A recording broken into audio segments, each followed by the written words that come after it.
So let's think about A for a second. In general, why is it important to be curious about other humans? Why is it actually important for us to care about other people or ask questions or try to understand them better? Why does that matter?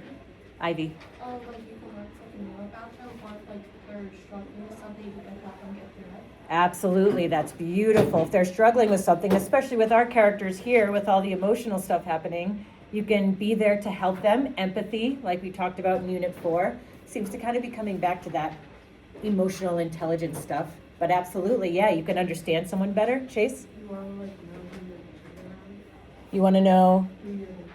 Yeah, who you're hanging around, exactly. Like maybe you're hanging out, like Cherry notices, with someone like Ponyboy, who's actually like a pretty good kid.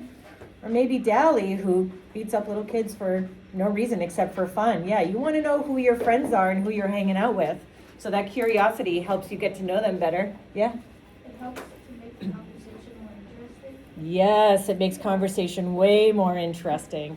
Because I think it's that idea if everyone's the same, it's boring. You can have similarities, but those differences are what makes life interesting. So I think that's super important. And I think that kind of also goes into B, that affects us in our relationships. We kind of become better, more understanding people. We understand people's struggles. We can celebrate their successes. All of that kind of helps us. And Cherry kind of shows that. She kind of has an understanding of who she is, and everything's very surface level. But with Ponyboy, her curiosity allows her to be more human. She's not as like ditzy and everything is great. She has more depth to her. Excellent answers. If you're still typing, you can kind of add that in really quickly. And did we finish chapter 3 yesterday? We did. Did we do the questions? We did not. So let's put our iPads away and take out the questions for chapter 3.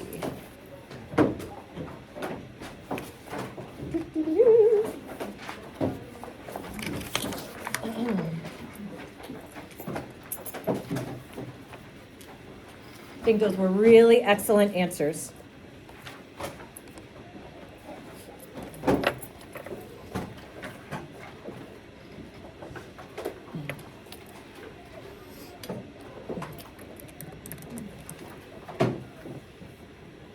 Those are the bell ringers. And I'll come back to it.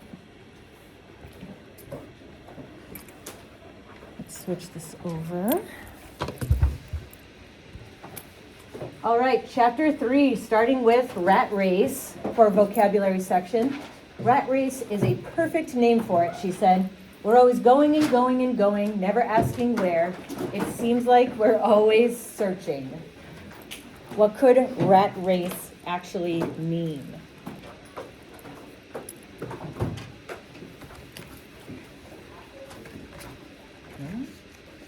Even if it's just an example, because maybe it's hard to kind of give a definition. A good example of rat race. Think about the word race in there. And the word searching. You're always looking for what? What are you always working for? What's something that you want in your life that you're just working towards all the time? A goal, success. Yeah, so a rat race, you're always looking for something. You're constantly racing, looking for something. That's perfect. Whether it be a goal, whether it be acceptance, all of those things. So you want to write in that definition, it's a lifestyle where you just keep going and going because you're looking for something constantly. Boom. And in this case, with our people, it's constantly for money or power, especially power when it comes to those socias. They kind of want to take over everything. So that's what it means by rat race. I guess they don't use that term anymore, huh?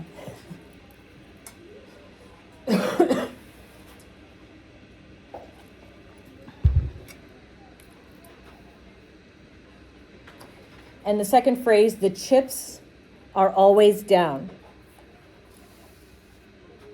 The chips are always down when it's our turn, but that's the way things are. like it or lump it, which I'm not gonna lie, I've only heard that saying in this book, but we'll go with it. Ivy. It's kind of like bad luck, like not everything is always in their favor. Beautiful. Love to see it. Yes. Things get really difficult. Things don't go your way. The chips are down. Bad luck. And he's like it or lump it. Either you deal with it or you don't. But either way, it's going to happen. The chips are always down for the greasers.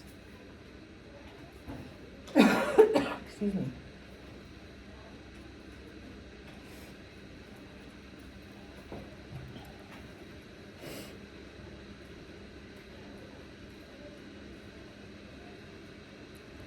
This next one for inference, I'd actually like you to talk with your group here, with the people in your proximity group, if you don't have anyone next to you.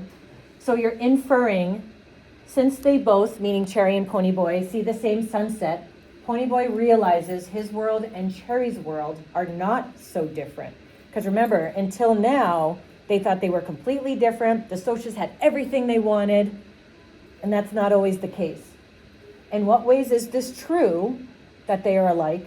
In what ways is it not true?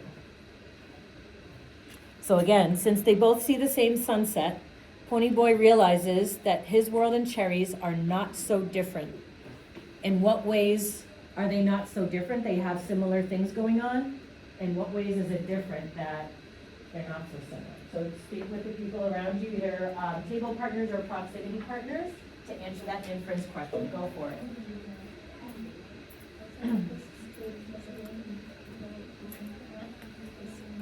Make sure you're talking with the people at your table. Get some good ideas. All right, so in what ways is this true? What similarities do they have that Ponyboy recognizes?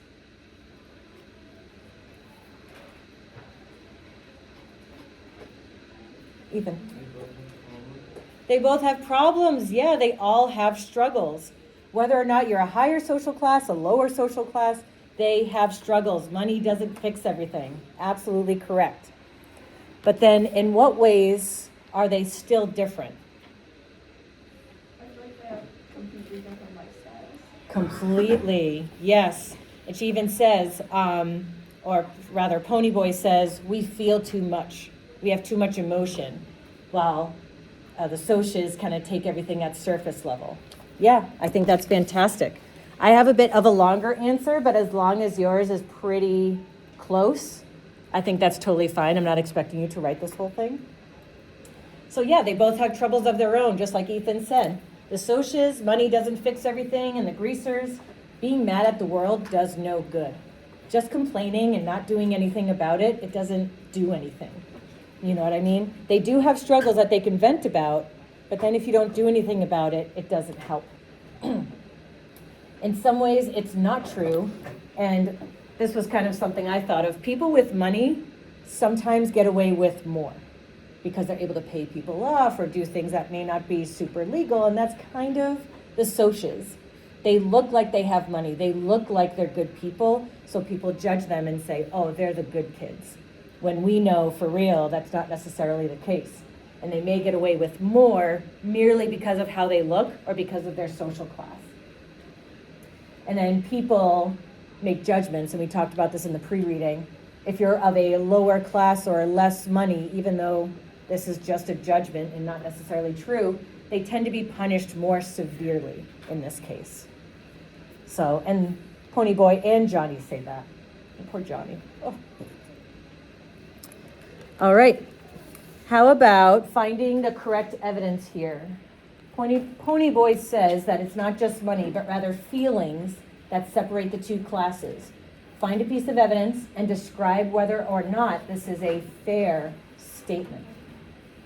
So basically, do you agree that emotion is one of their bigger differences between the two groups, the gangs, if you will?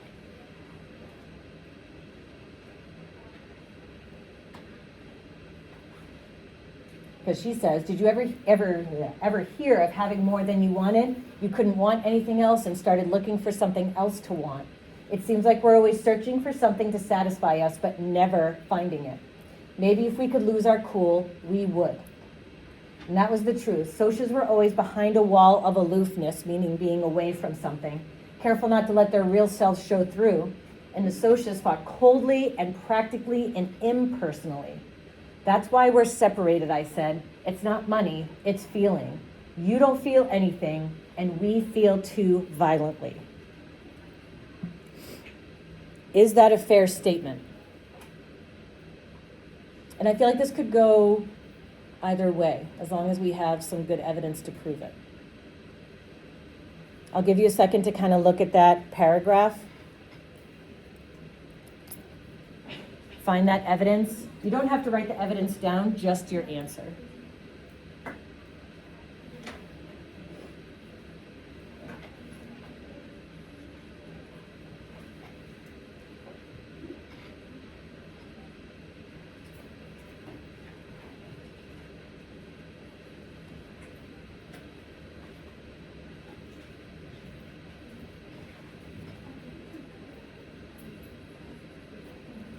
So far, so good. Excuse me.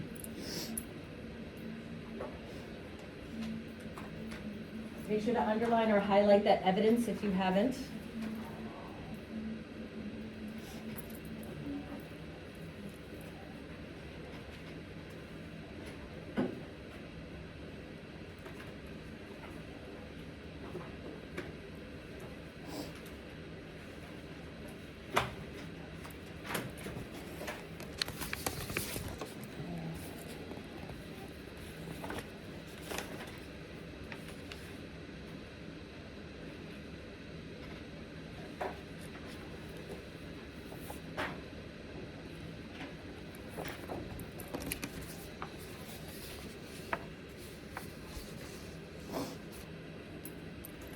All right, can someone share with me the evidence that they found?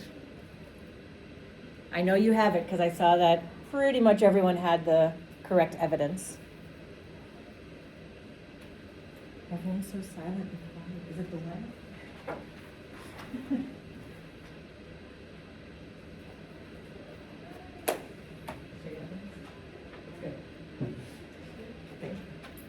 I thought that was the truth, so people always behind the wall, but when the parent told me it was just so good, so just not believe that Perfect. Yep. The wall of aloofness, careful not to show their real selves. They fought coldly, practically, and personally. You don't feel anything. We feel too violently. So here's kind of the tough part. Is that true? Is that a fair statement? And this is kind of an opinion, so you really can't get it wrong. Emmett, what did you think? Is that a fair statement? I feel like it is. Okay. Like the resources, like they don't have that much, so like they have to really be like with others and like find their own ways to do stuff. Uh-huh. Or like get more connected with people. I like the songs that aren't like that.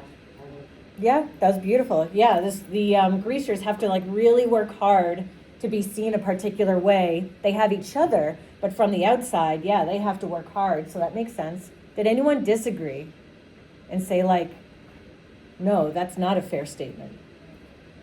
Yeah, Haley. I feel like no, because like it's not that the socials don't feel, it's like they just like hide it. Yes. Yeah, they kind of hide a bit behind that wall of money or aloofness, if you will. Yeah, I agree with that too. That's not necessarily fair to say they don't feel anything.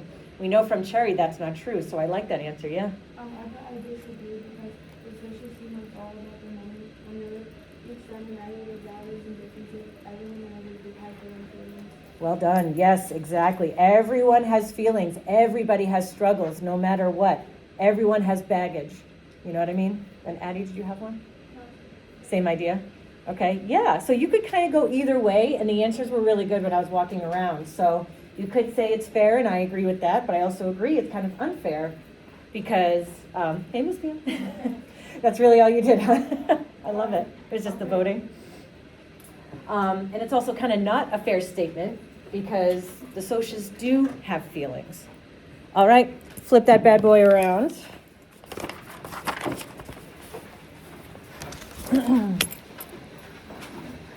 These will seem a little redundant, but I know that we can do these pretty quickly. What does Cherry explain is the real difference between the socias and the greasers? What is the true difference? Yeah. Beautiful. Absolutely correct. Greasers are so emotional, kind of have to be, and have a different set of values.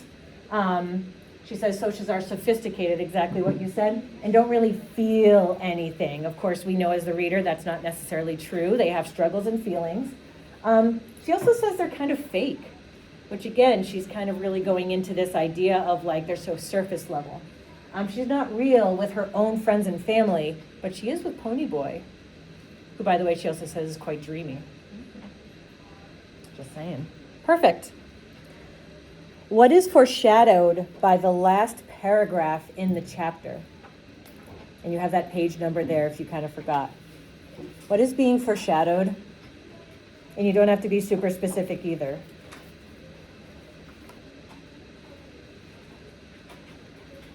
Addie?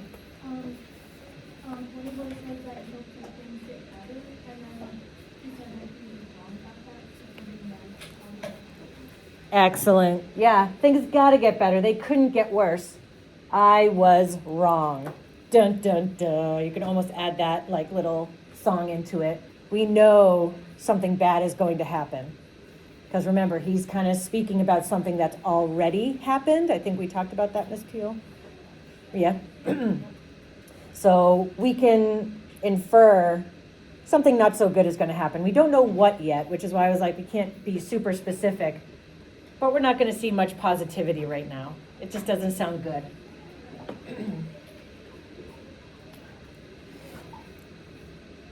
Oh, and then number 9, the last one, is kind of sad. Why can't Cherry and Ponyboy socialize at school or other places? It's kind of sad. Avery. Yep, it's all about the rep. It's not personal. We just can't be seen talking to each other, being together, having any association whatsoever. But it's not you, it's me. We couldn't let our parents see us with you all. And I say they're gangs, it's their groups, but since they call each other gangs, I kind of kept it that way. But absolutely, these guys are on it. Got it going on. Beautiful. It was like every question. Yeah. All right. Any questions on what we just went over, whether it's the bell ringer, questions, vocab, anything? I think you guys absolutely crushed that, so feeling good. Okay. Chapter 4? Yeah. Chapter 4.